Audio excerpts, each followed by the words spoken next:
इस रूखी तपस्या से तुम्हें क्या मिलेगा असुरराज? ओम ब्रह्मणे नमः। चलो इस असुरराज के तन से लिपटकर हम उनकी तपस्या भंग करने का प्रयत्न करते हैं। ओम ब्रह्मणे नमः। ओम ब्रह्मणे नमः। ओम ब्रह्मणे नमः। ओम ब्रह्मणे महाबली असुरराज,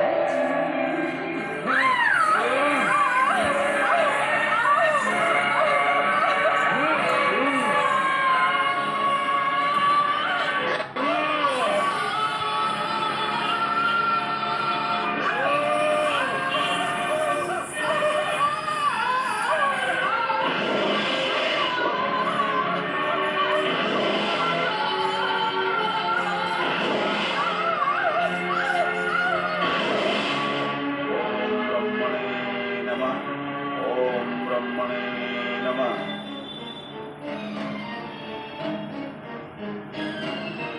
देवी लक्ष्मी किसी गहन चिंतन में खोई प्रतीत हो रही है। क्या बात है देवी? क्या आप हमसे रूठी हुई हैं? लगता है महिषासुर के पुत्र गजासुर का भय आपके मन में गहराई तक बैठ गया है देवी।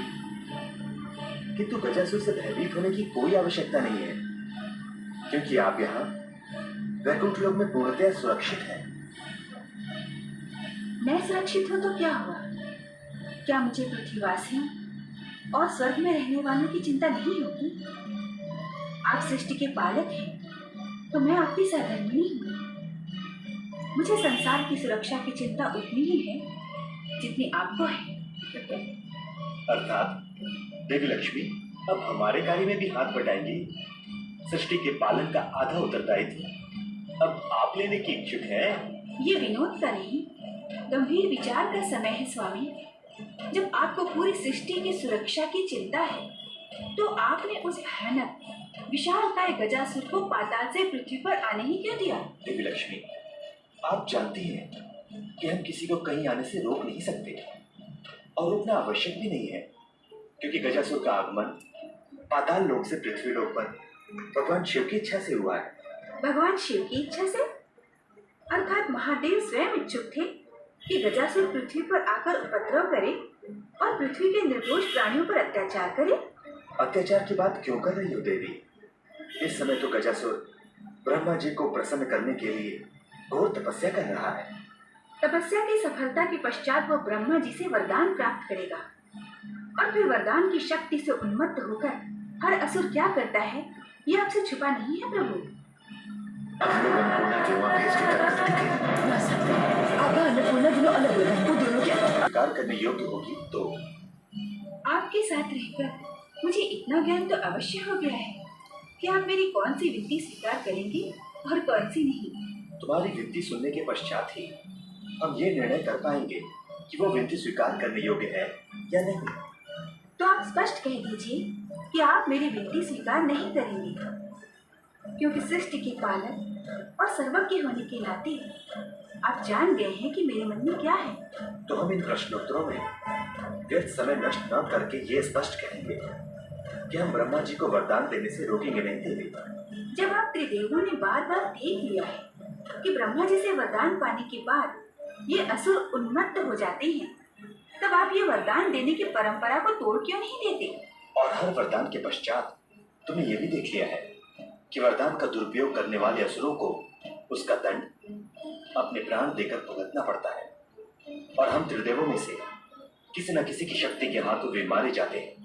परंतु गजासुर का पिता महिषासुर तो हम त्रिदेवियों की सम्मिलित शक्ति दुर्गा के हाथों मारा गया। इससे कोई अंतर नहीं पड़ता देवी। उस सम्मिलित शक्ति में हम त्रिदेवों का भी योगदान था।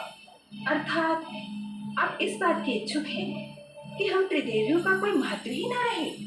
कदापि नहीं।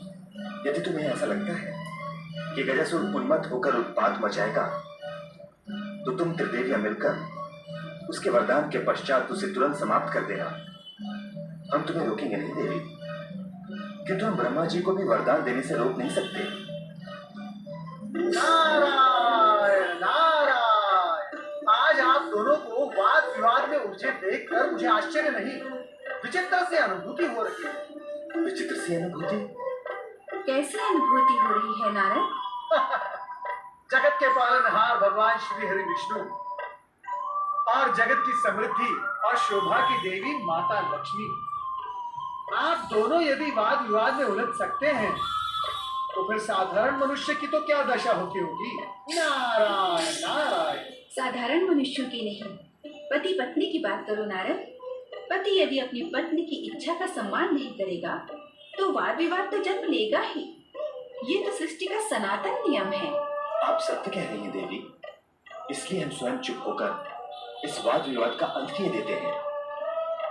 अब तुम बताओ नारद, क्या नया समाचार लाए हो? नारायण नारायण। समाचार नहीं श्री हरि, उलझन लेकर आया हूँ, उलझन। कैसी उलझन नारद? देवर्षि, क्या आपकी चतुराई भी उस उलझन को नहीं सुलझा सकी? लगता है इस उलझन में देवर्षि की चतुराई भी उलझ कर रह गई है। अब बताओ नारद, किस उलझन में फंसे हो तुम? श्री हरि, आप तो जानते ही हैं कि परमपिता ब्रह्मा जी गजासुर की तपस्या से प्रसन्न होकर उसे वरदान अवश्य देंगे। अवश्य देंगे नारद। हम और देवी लक्ष्मी अभी इसी विषय पर चर्चा कर रहे थे। श्री हरि, मैं जब परमपिता ब्रह्मा जी से मिलने ब्रह्मलोक गया तो उन्होंने मुझे यह आदेश दिया कि मैं अपनी चतुराई का उपयोग कर गजासुर को स्वर्ग पर आक्रमण करने से रोकूं। परंतु ब्रह्मा जी ने क्या एक बार भी नहीं कहा कि वे दुष्ट गजासुर को वरदान नहीं देंगे? नहीं माता, परमपिता ब्रह्मा जी असुरों को वरदान नहीं देने वाली बात कभी स्वीकार नहीं करेंगे। असुरों की तपस्या के पश्चात परमपिता ब्रह्मा जी ने उन्हें वरदान दिया ही है। वरदान की चर्चा अनावश्यक है नारद। असुरों की तपस्या के आगे ब्रह्मदेव विवश हो जाते हैं, ये हमने बार बार देख लिया है। बस तुम्हारी इतनी सी उलझन है या? नारायण नारायण। नहीं श्री हरि नहीं, इस उलझन का दूसरा सिरा भी है। एक साथ हम सारे जानवरों की शक्तियाँ